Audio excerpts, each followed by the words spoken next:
Ahora hablaremos acerca de plan de análisis, que es la sección donde ustedes van a explicar al lector cómo es que van a hacer el análisis de sus resultados, los cuales han sido obtenidos producto de su investigación. Para esto debemos decir que hay dos tipos de estadística, una estadística descriptiva y una estadística inferencial. La estadística descriptiva permite la tabulación, representación y descripción de una serie de datos, presentando dicha información de una forma cómoda, manejable y comprensible. Entendamos que es la presentación descriptiva, que puede ser para variables cualitativas y para variables cuantitativas, es decir, un resumen estadístico de los principales resultados encontrados en una investigación. La estadística inferencial, en cambio, tiene como finalidad la generalización de la información proporcionada por la estadística descriptiva. Por lo tanto, se va a basar en la teoría de probabilidades. De esta manera va a ser utilidad de las diferentes pruebas estadísticas, las cuales van a poder decir si hay o no asociación, diferencia o correlación significativa, dependiendo de la prueba que ustedes estén utilizando. Entonces, lo que va a querer inferir es decir que lo que has encontrado en la muestra o grupo de estudio, al ser significativo, se puede extrapolar a la población de estudio. Por lo tanto, se habla de estadística inferencial. Estas dos estadísticas siempre deben realizarse en todo plan de análisis, en todo trabajo de investigación. Expliquemos más acerca de la estadística descriptiva. Esta, que consiste en evaluar la distribución de los casos de acuerdo a la variable de estudio. Su presentación depende del tipo de variable que se está estudiando. Específicamente, cuando tenemos una variable de origen cualitativa, es decir, letras, nosotros vamos a hablar principalmente de tres indicadores: frecuencia, porcentaje y proporción. Entiéndase por frecuencia la descripción de cuántas unidades presentan un evento respecto al total de unidades. Por ejemplo, 20 unidades de 40 unidades tienen el evento que el investigador decida. El porcentaje va a ser expresado en %, entonces va a representar cuánto por ciento de las unidades que presentaron el evento presentan dicha variable en estudio. Por ejemplo, 50% de las unidades evaluadas tienen el evento. Y proporción va a ser expresar entre números entre 0 y 1 cuánto es el valor que ha obtenido las unidades que tienen el evento. Por ejemplo, 0.5 es la proporción de unidades que tienen el evento. Bajo esta lógica, de 40 unidades estudiadas, 20 tenían el evento, que equivalía al 50%, en proporción 0.5. Estos tres indicadores son los más utilizados al momento de hablar variables cualitativas. Es decir, siempre que tengamos una variable cualitativa, por ejemplo, el tipo facial, que puede ser dólico-facial, mesofacial o braquifacial, va a ser descrito de acuerdo a la frecuencia, porcentaje y proporción de unidades de estudio que presentan dicho evento, en este caso tipo facial.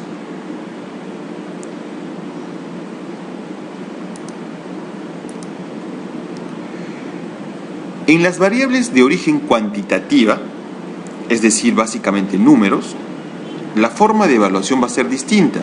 Vamos a tener dos medidas de evaluación: las medidas de tendencia central y las medidas de dispersión. Se va a entender por medidas de tendencia central aquellas que nos van a explicar el promedio, cómo es que funciona la unidad que estamos estudiando o la variable que estamos midiendo en las unidades de estudio. La media aritmética es sinónimo de promedio. En otras palabras, va a ser la sumatoria de los valores encontrados en cada unidad de estudio entre el total de las unidades de estudio, es decir, el promedio. La mediana va a ser el dato que se encuentre al medio cuando tenemos ordenado una lista de datos, es decir, siempre va a ser el dato que se encuentra al medio. Si nosotros tendríamos una cifra impar, el dato que se encuentra al medio va a ser la mediana. Pero si nosotros tendríamos una lista de unidades par, por ejemplo, 1, 2, 3 y 4, la mediana sería el dato que se encuentra al medio, pero en este caso el 2 y el 3 estarían al medio. Por lo tanto, yo tendría que sacar una semisuma. 2 más 3 entre 2 sería 2.5. Esa sería la mediana. Estos dos indicadores me van a decir cómo es que se está comportando la tendencia central de mis resultados. Las medidas de dispersión, por lo tanto, van a explicarme la dispersión que van a tener mis resultados. Es decir, cuánto se alejan del promedio o la mediana al analizar mis resultados. Los más utilizados son la desviación estándar, que me dice cuánto más o cuánto menos se encuentra el valor de mis resultados respecto al promedio. Por decir, si yo digo que tengo una pérdida de hueso de 2 milímetros más menos 0.5, quiere decir que más o menos se encuentra entre 1.5 y 2.5 el promedio, ¿no?, de pérdida de hueso que he podido encontrar en un trabajo de investigación. Entonces la desviación estándar es cuánto más o cuánto menos se encuentra mi resultado respecto al promedio. La varianza va a ser la desviación estándar al cuadrado. Este básicamente va a ser un indicador que se va a utilizar en algunas pruebas estadísticas para comparar mayores rangos de amplitud de dispersión, ¿no? Básicamente lo elevan al cuadrado la desviación estándar. El valor máximo será, como su nombre lo dice, el mayor valor que se encuentre al recoger la información. El valor mínimo será también el valor con menor cantidad de resultado, ¿no?, al momento de captar mi información. Y el rango será la diferencia entre el máximo y el mínimo. Por ejemplo, si el máximo era 4 milímetros de pérdida ósea y el mínimo era 0, el rango será 4 menos 0, será 4. Es decir, la diferencia entre el máximo y el mínimo. Todos estos indicadores de dispersión y estas medidas de tendencia central se deben informar siempre al hacer una estadística descriptiva de una variable cuantitativa, cualquiera sea. Por ejemplo, inclinación de una pieza dentaria, cantidad de pérdida dentaria, distancia intermolar, distancia intercanina, distancia de la orofaringe, etc. Una vez que ustedes acaben de hacer la estadística descriptiva, procederemos a evaluar la estadística inferencial. Para esto hay un concepto que debemos tener claro. Existe una estadística inferencial paramétrica y una estadística inferencial no paramétrica. ¿Qué quiere decir paramétrica? Esta se va a emplear en su procesamiento parámetros de la población con datos con distribución normal. Paramétrica, en otras palabras, quiere decir que la distribución de los datos es cercana entre ellos, ya que se supone que estamos evaluando una variable, ¿no?, en un grupo de estudio que tiene criterios de selección parecidos. Por lo tanto, no se espera encontrar tanta dispersión en un grupo. Por lo tanto, los resultados deben tener un cierto parámetro, un cierto comportamiento semejante. Eso es lo que va a ser llamado como paramétrico, que muchas veces también se va a entender como que son datos que tienen distribución normal. Entonces, ¿para qué me sirve la estadística inferencial paramétrica? Para utilizar pruebas estadísticas para datos con distribución normal. En cambio, la estadística inferencial no paramétrica es aquella en la cual no hay distribución normal de los datos, es decir, se presenta dispersión. Por lo tanto, voy a hacer utilidad de pruebas estadísticas no paramétricas. Entonces, ¿cómo yo sé que mis datos tienen parametricidad o distribución normal o no tienen parametricidad o distribución normal? Entonces, hay dos supuestos importantes que deben cumplirse para poder emplear la mayoría de pruebas paramétricas, y para esto se aplican sus pruebas correspondientes. Las principales pruebas para ver si hay parametricidad son las dos primeras, es decir, la que dice normalidad a través de la prueba de KS, cuyos nombres son los que ven en pantalla, Kolmogorov-Smirnov, o también la prueba de Shapiro-Wilk, también conocida como SW por sus iniciales. De hecho, la más utilizada siempre es la prueba de Shapiro-Wilk. Dicen que a partir de 3 datos por cada grupo de estudio yo puedo utilizar la prueba de Shapiro-Wilk. En cambio, dicen que la prueba de Kolmogorov-Smirnov se utiliza por lo menos cuando tengas 20 datos por encima, por cada grupo de estudio. Por lo tanto, la más utilizada es la prueba de Shapiro-Wilk, la que me va a decir si es que tengo o no tengo distribución normal.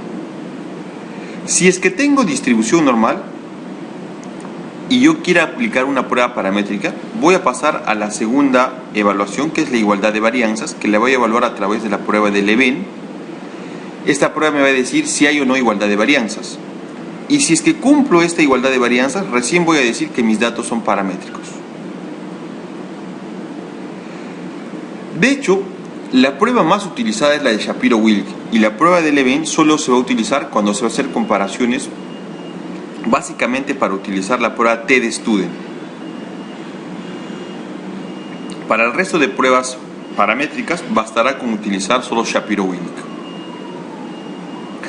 Debo hacer una aclaración que la estadística inferencial, básicamente cuando hablamos de números, es la única que va a poder hablar de distribución normal, puesto que yo no puedo saber la distribución normal de letras.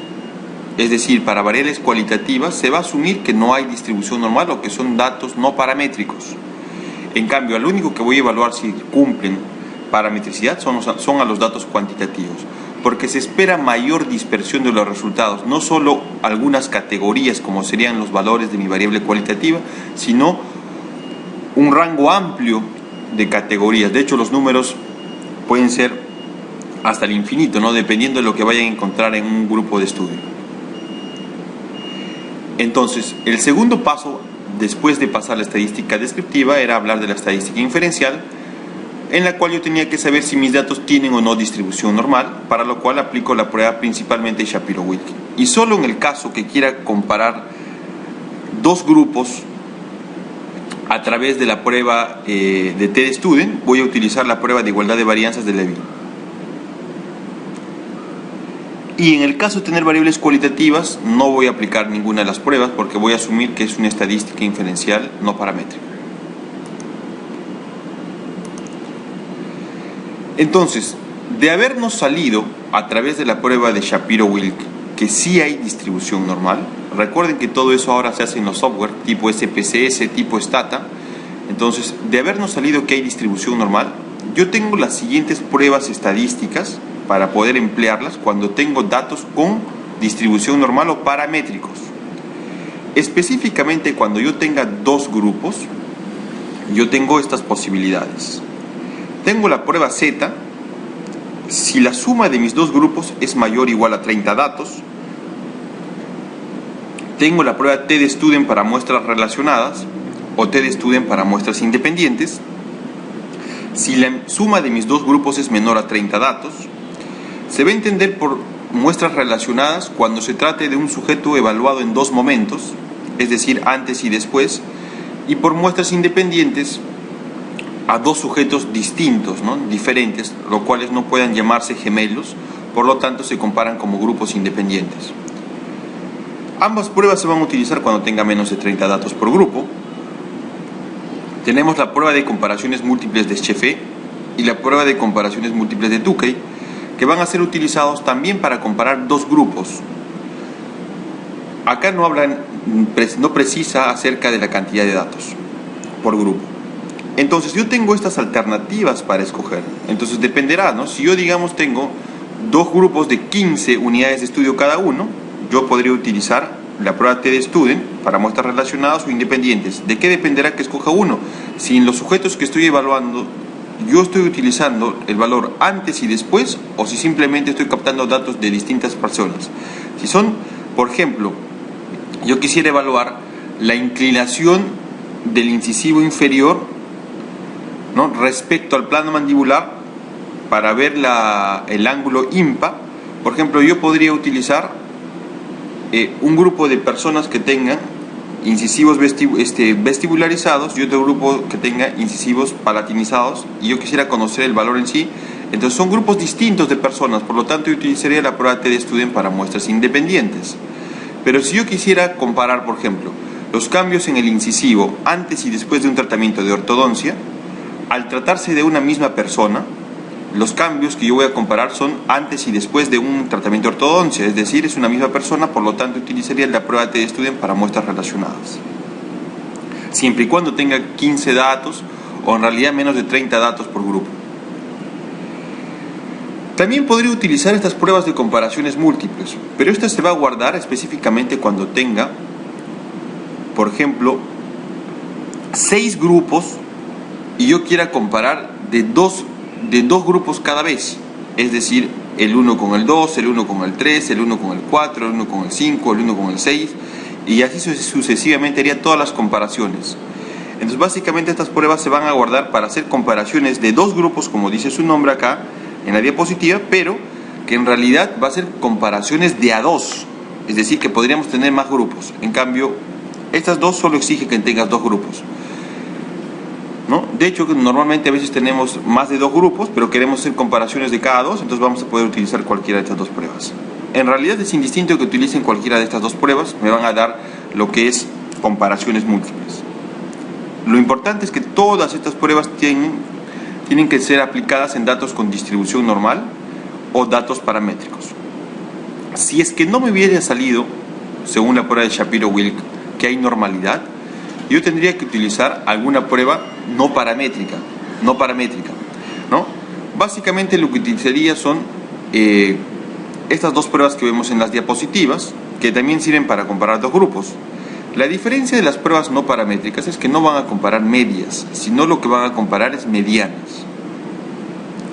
Entonces acá tenemos, por ejemplo, la prueba de signos de rangos asignados de Wilcoxon, que va a servir para muestras relacionadas, y la prueba de suma de rangos asignados de Wilcoxon, también conocida como Udemann-Whitney, para muestras independientes. Es decir, ambas pruebas comparan 2 grupos, a diferencia de los datos paramétricos en que se comparan medias, acá se van a comparar medianas, y el nombre de las pruebas ya las dijimos, ¿no?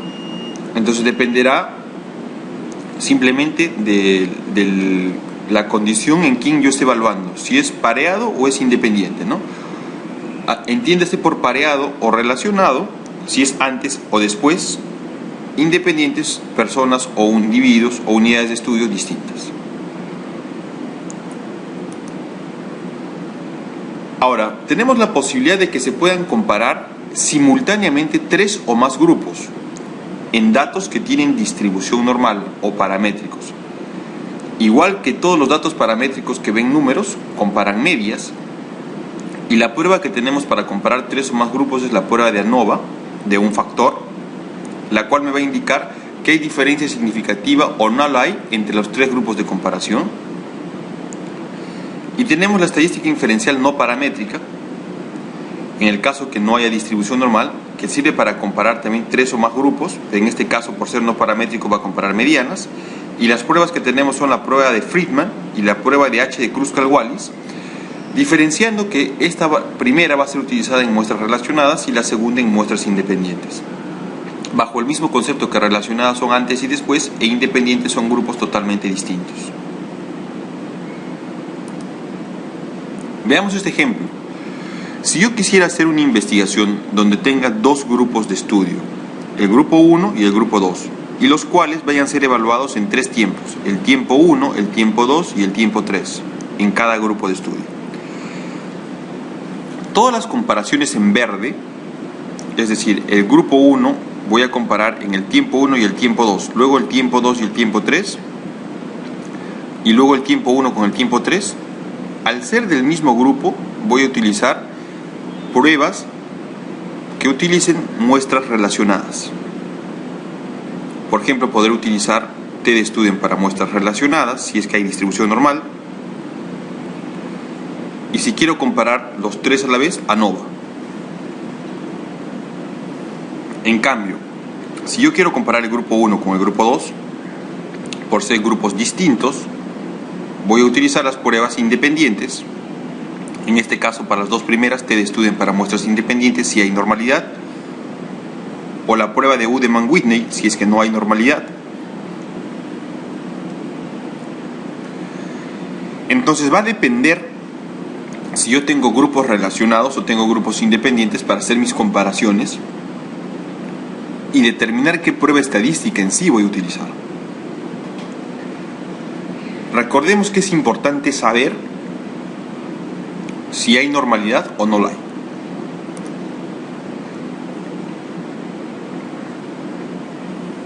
Bien. También dentro de lo que es el análisis bivariado, podemos encontrar la necesidad de hacer correlaciones.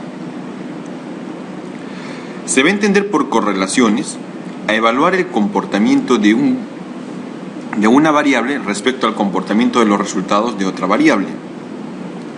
No se ve causa-efecto. Lo que se ve es cuán relacionados están los comportamientos de una variable respecto a la de otra variable. Es decir, buscas entender la fuerza de asociación entre dos variables. Para lo cual, tú vas a utilizar la correlación de Pearson si es que hay datos con distribución normal, y si hay datos sin distribución normal, la correlación de Spearman. Ambos van a evaluar de -1 a +1 por ser una correlación. Cuando tengas valores por encima de 0.9, dirás que hay una correlación muy fuerte. De 0.7 a 0.9, que es una correlación fuerte. De 0.6 a 0.7, moderada. Y las correlaciones debajo de 0.6 serán correlaciones que no son significativas para nuestro estudio, ¿no? Entonces esperamos siempre encontrar correlaciones más cercanas a la unidad. Ahora, si son correlaciones cercanas al +1, son correlaciones positivas, es decir, que cuando un grupo de resultados sube, el otro también sube. Será negativa cuando un grupo sube y el otro baje, y cuando se obtenga un valor de 0 se entenderá porque no hay correlación. Esto es puntualmente cuando queremos ver el comportamiento de dos grupos de variables, ¿no? Viendo básicamente la fuerza de relación entre las dos. También tenemos la posibilidad de la regresión lineal simple. Esto se va a utilizar cuando hay datos con distribución normal, básicamente para predecir una variable resultado cuantitativa en función de una variable causa también cuantitativa. Por ejemplo, yo quisiera predecir cuánto va a ser, por ejemplo, la pérdida ósea que voy a tener después de un tratamiento de ortodoncia respecto a la cantidad de overjet que tenga. Entonces, Y va a ser la cantidad de pérdida ósea en una pieza dentaria en específico. Beta 0 va a ser una constante que te va a dar la ecuación. Eso básicamente te da el software. Más o menos, dependiendo de lo que encuentres. Beta 1 va a ser la constante del grupo 1. En este caso sería el overjet. Y X1 va a ser la variable causa, es decir, lo que tú encuentres en un paciente de overjet. Al operacionalizar esta variable, tú puedes predecir cuánto será la pérdida de hueso en una pieza dentaria específico, producto del overjet de un paciente. Es decir, tú puedes predecir un resultado en función de una variable causa. Para esto es usado la regresión lineal simple. Bien, cuando tenemos variables netamente cualitativas, las posibilidades nos van a centrar básicamente a asociar. Acá no se evalúa si hay distribución normal. Puntualmente se va a hacer las pruebas de asociación para ver si alguna categoría de una variable está asociada a alguna categoría de otra variable o si simplemente no hay asociación. Las pruebas más utilizadas son la prueba de chi cuadrado y la prueba exacta de Fisher, que vendrían a ser prácticamente lo mismo. La diferencia es que la prueba exacta de Fisher se va a utilizar cuando alguna categoría sea menor a 5 o cuando en total las unidades de estudio sean menores que 20. Veamos este ejemplo, acá lo vamos a entender mejor. Yo quisiera evaluar, por ejemplo, alguna enfermedad como presente o ausente, de acuerdo al sexo, varones y mujeres, y yo veo que la distribución de mis categorías está de la siguiente manera, en este caso 32, en este 26, en este 45 y en este 12. Al ser todos mayores de 5 unidades y al ser todas mayor que 20 unidades, se va a utilizar la prueba de chi cuadrado para asociar. En cambio, en la siguiente tabla, con los mismos parámetros de evaluación, nosotros vemos que en de varones con enfermedad solo hay 4 personas. Por lo tanto, al tener una casilla menor a 5 unidades, ya va a ser invalidada la prueba de chi cuadrado y se va a utilizar la prueba exacta de Fisher. De hecho, si los datos hubieran sumado menos de 20 entre los 4, también se hubiera utilizado la prueba exacta de Fisher. Recordemos que lo que ven es encontrar asociación. ¿Qué pasaría si yo encuentro una prueba de chi cuadrado significativo? querría decir que alguna de las categorías, sea varón o mujer, está asociado con la presencia o ausencia de enfermedad. Habría que ver los resultados. Pero es puntualmente para ver asociación. Bien, finalmente quiero que veamos este concepto de análisis multivariado, que en otras palabras quiere decir la evaluación que yo voy a tener de mis resultados, pero ya también cuando voy a evaluar a un grupo de variables mayores de 2. Es decir, yo quiero saber el comportamiento de más de 2 variables, ¿no?, que pueden predecirme un resultado, o que tan solo quiero evaluar su interacción. Entonces se va a entender como análisis multivariado a un conjunto de técnicas estadísticas que van a permitir la evaluación de 3 o más variables simultáneamente. Recuerden esto, simultáneamente. Además permiten la construcción de modelos de predicción, clasificación o explicación de una o más variables dependientes. De hecho, la más utilizada en nuestra área es la regresión lineal múltiple, que es básicamente una extensión de la regresión lineal simple, entendiéndose los mismos parámetros. Es decir, la regresión lineal múltiple me va a producir una ecuación como la que estamos viendo ahora en la pantalla, donde Y va a tener que ser una variable efecto, pero siempre va a tener que ser cuantitativa.